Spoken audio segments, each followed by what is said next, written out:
Parents refuse to babysit with my children when I ask them to. Are you kidding? Find someone else, my mom said. Next day they regretted it, and now they are begging me. My parents always favored my sister, Ashley. It wasn't even subtle. She was the golden child, the one who got the praise, the attention, the help. I was just there, expected to take care of myself. While I was saving up for my first car, my parents bought Ashley a car for her birthday. When I moved out and got my own place, they barely reacted. But when Ashley decided to move in with her boyfriend, they practically threw her a party and remodeled part of the house for her. I moved to the next town with my wife and started my own family. Ashley, on the other hand, never really left. Even after she got married and had children, she stayed with my parents. They helped her with everything: cooking, cleaning, and especially taking care of the kids. It was as if they were raising a second family.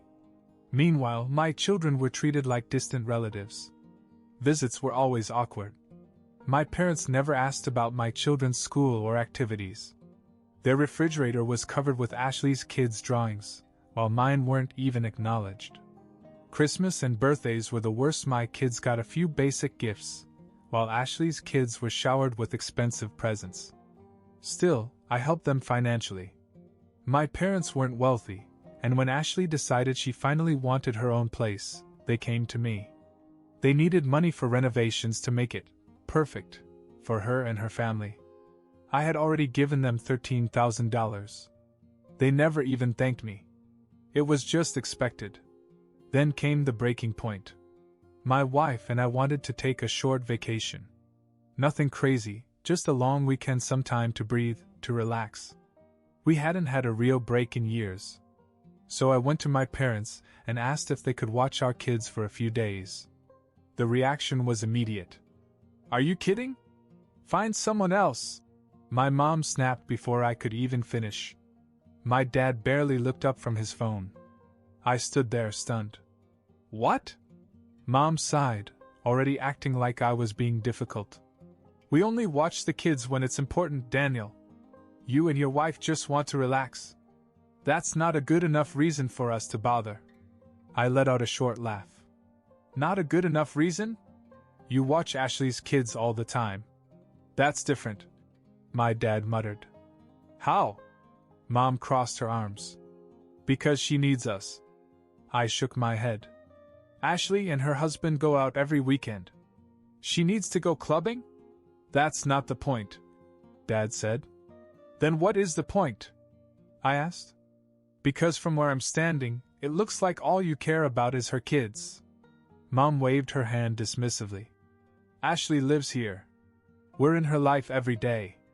You made the decision to move away. You have your own responsibilities. I was stunned. So because I chose to be independent, I don't get the same support? That's not what we're saying, she replied, but her tone said otherwise. I clenched my jaw and nodded slowly. Got it. I told my wife everything that night. She wasn't surprised. She just sighed. They've always been like this. But this is getting worse. She was right. And I was done playing along. The next morning I texted my parents. Since you've made it clear where your priorities are, I'm making mine clear. I will no longer be sending you money to fix up the apartment. I've already given you $13,000 for Ashley's new place, but from now on, you're on your own. Then I turned off my phone. Let her sit with that. I didn't turn my phone back on until later that night. When I did, it exploded with missed calls and messages. First from my mom. Then my dad. Then predictably Ashley. Mom's text started out passive-aggressive. Daniel, don't be ridiculous. We are your parents. We don't deserve this treatment. Then they turned guilt-ridden. After all we've done for you? This is how you repay us. Then came my father's attempt. Call your mother. She's upset. Ashley's message was the worst. Wow. So you're really going to punish Mom and Dad over this? You know they depend on you. And for what? Because they wouldn't babysit? Grow up. I scoffed and closed my phone. My wife raised an eyebrow from across the room. "Let me guess," she said. "They're acting like you're the bad guy?" "Of course." I ignored her for the rest of the night. But early the next morning, my dad showed up at my door. He never visited me. I opened it, and he came in without asking. "Your mother is sick because of this," he said. "She hasn't been able to sleep." I crossed my arms. "Oh yeah? Well, I've been losing sleep for years because of how you treat my family." His face hardened. "This is different. You blindsided us, Daniel. You know we were counting on the money. The renovations are half done. How are we supposed to pay for the rest?" "Not my problem," I said. "You expected me to keep paying while you made it clear that my children don't matter to you." "That's not true," he shot back. "We love your kids. You have a funny way of showing it." Dad sighed and rubbed his forehead. "Look, maybe we were a little harsh, but you overreacted. Ashley needs this apartment. You know how hard things have been for her." I laughed and shook my head. "Ashley lives in your house, gets free childcare, free meals, and now you want me to pay for her new apartment? Meanwhile, my wife and I bust our asses every day without any help. And the one time I ask you for something, you act like I'm asking for a kidney?" Dad was silent for a moment. Then he tried another approach. "Son, family takes care of family. You can't just cut us off like this." I stared at him. "That's exactly what I'm doing." His jaw tightened. "Fine," he said.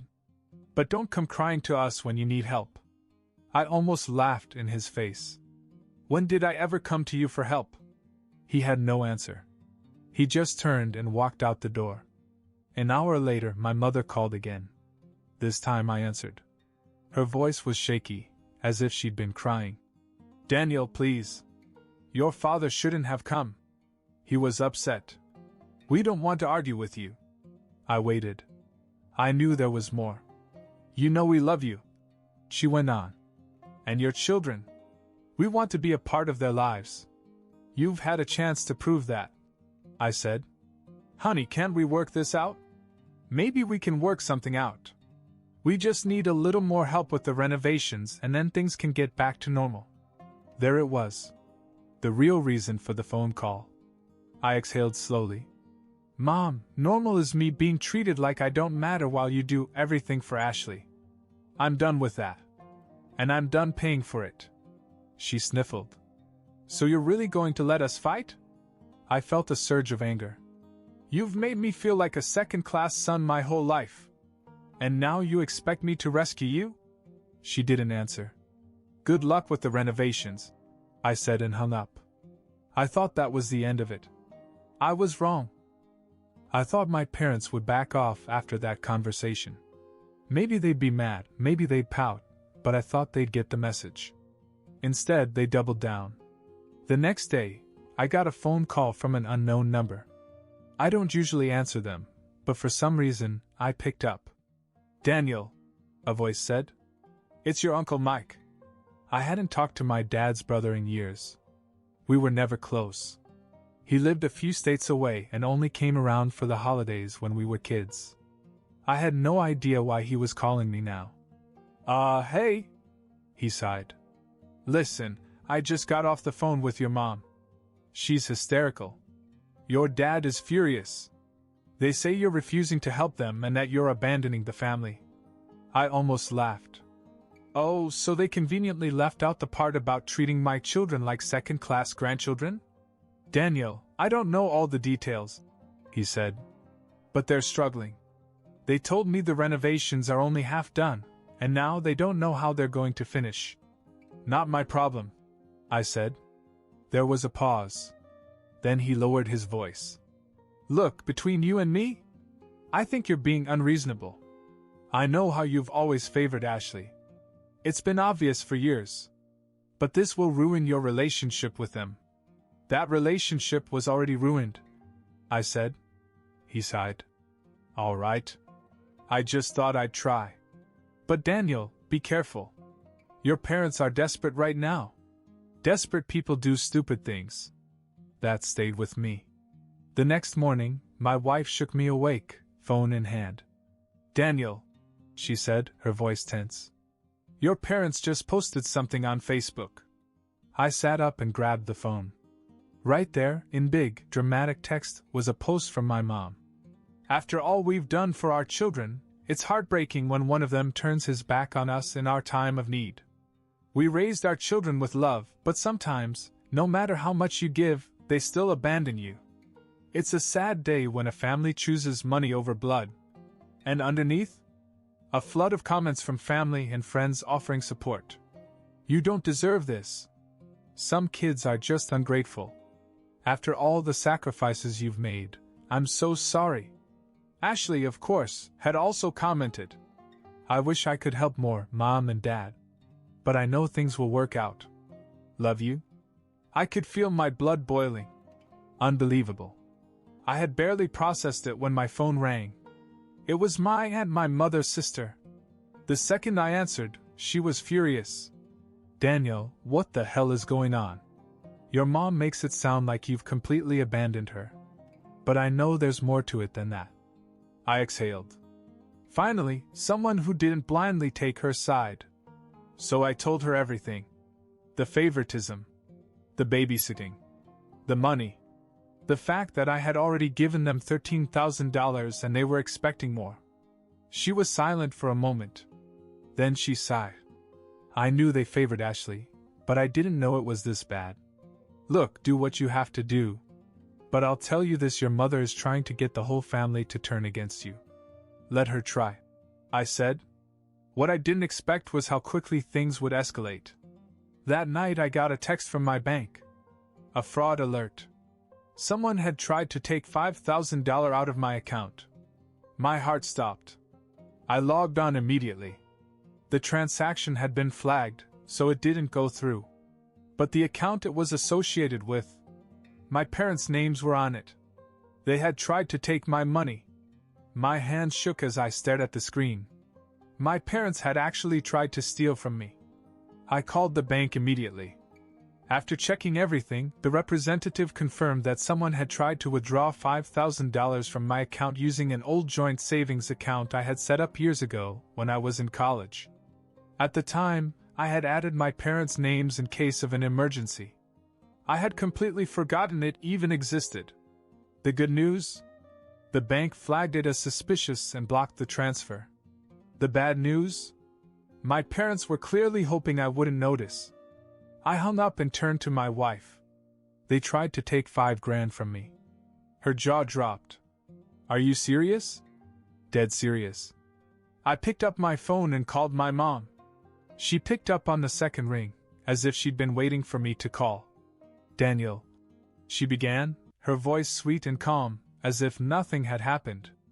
I didn't bother with small talk. "Did you or Dad just try to take $5,000 out of my account?" Silence. Then, in the most casual voice, she said, "Well, technically it's not stealing. It's a joint account." I almost lost it. "I haven't touched that account in years." "You had no right, Dash. You're overreacting," she said. "We just wanted to borrow a little to keep the renovations going. You were going to help anyway, so what does it matter?" I felt my blood pressure rise. "You really think this is okay? We were going to pay you back." She snapped, suddenly defensive. "The hell you were. What choice did we have?" She shot back.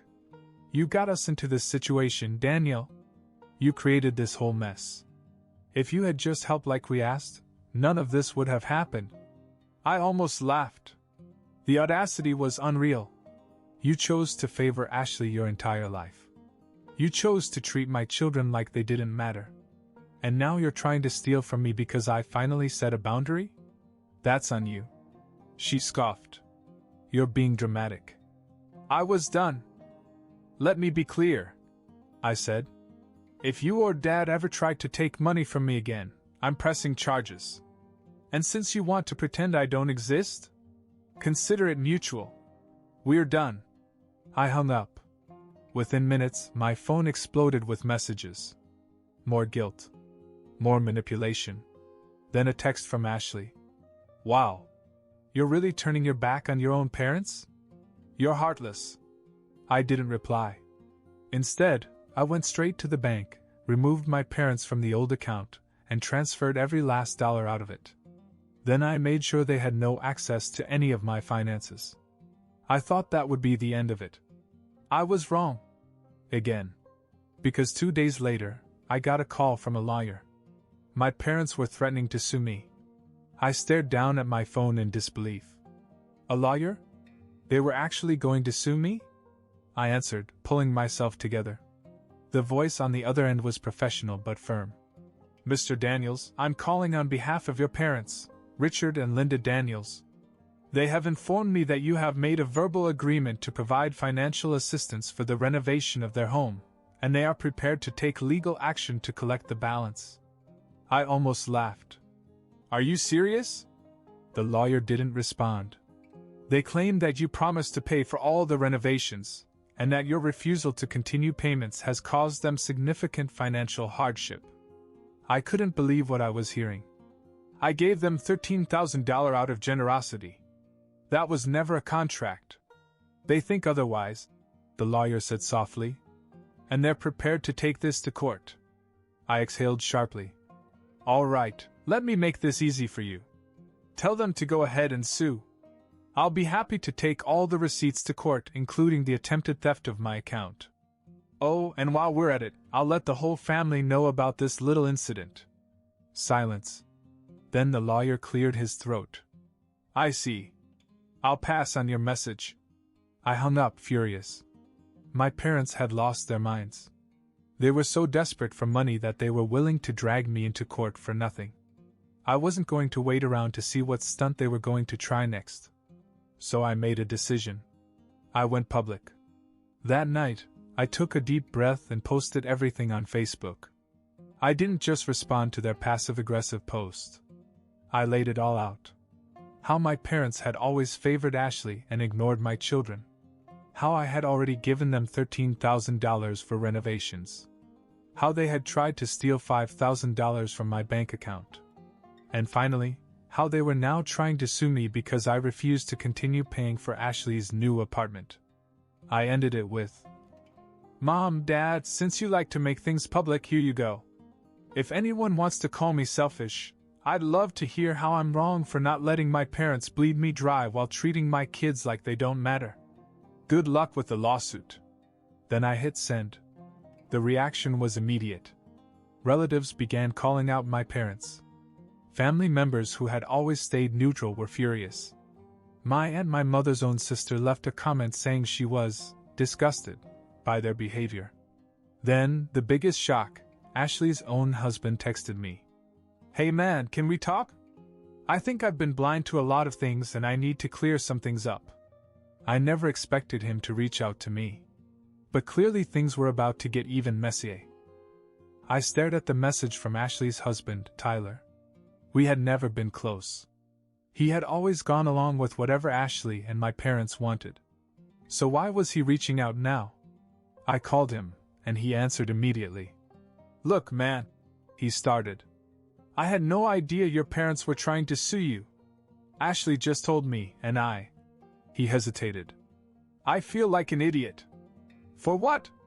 For everything, he admitted. I always thought you were just keeping your distance because you were busy with your own life. I never realized how badly your parents treat you. Or your kids.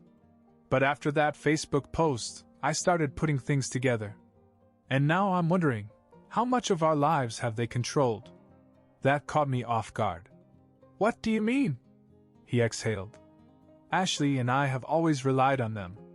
They made it easy, watching the kids, handling things around the house, always telling us what we should do. I thought they were just helping. But now I see it, they wanted control.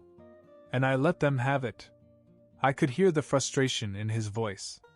I talked to Ashley about it, but she's completely in denial.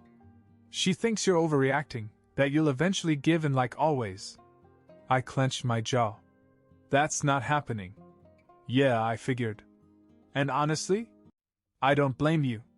I just wanted to say, I respect what you're doing. And I'm sorry I never saw it before. I didn't know what to say. But before I could respond, another call came through. My mom. I let out a breath. Gotta go, Tyler. Good luck, man. I switched calls. What do you want? She sounded panicked. Daniel, why would you humiliate us like that? The whole family is turning against us. Maybe because they finally see the truth. Your father and I have been sick over this. Do you have any idea how much you've hurt us? I laughed bitterly. That's funny. Because you didn't seem to care when you were hurting me. Or my kids. Or when you tried to steal from me. Or when you tried to sue me. That was a misunderstanding, she rushed to say. No, it wasn't, I snapped. It was desperation. And you know what's funny? Even after everything, I still wasn't planning to go public. But you had to run to Facebook first. So don't play the victim now. She let out a shaky breath. Daniel, please. Let's just fix this. Let's sit down as a family. No. Silence. Then, her voice hardened. If you walk away from us, you're the one breaking this family apart. I felt something inside me snap. No, Mom. You did that. When you decided that only one of your children mattered. When you decided that my kids were less important. When you tried to take from me because you thought I'd just let it slide. You broke this family. And now you're facing the consequences. Her breath hitched. Daniel, I want you to listen carefully, I said, my voice ice cold. We are done. You are nothing to me now. Do not call me. Do not text me. Do not ask me for another cent. I hope Ashley was worth it, because she's the only child you have left. I hung up. Blocked her. Blocked my dad. Blocked Ashley. And just like that, I was free.